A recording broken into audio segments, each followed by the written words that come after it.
नमस्कार मित्रांनो.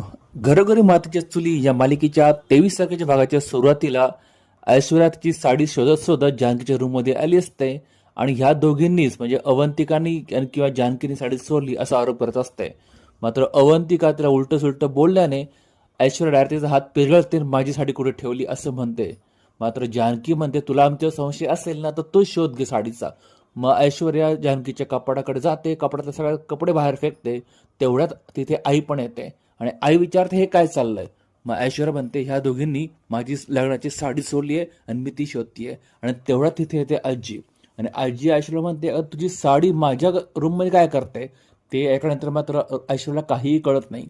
मग ऐश्वर्या लगेच निघून जायला लागते. मात्र जानकी तिला म्हणते, थांब, तू जो पसारा केलाय ते आवरल्याशिवाय इथून कुठून जायचं नाही. मात्र ती म्हणते, माझं लग्न आहे, लग्न वेळेवर लागलं पाहिजे. जानकी म्हणते, काही नाही, आधी माझं रूम आवर मगच जा. मग ऐश्वर्या साड्या वगैरे घेते आणि कोंबून त्या रूममध्ये टाकते, कपडा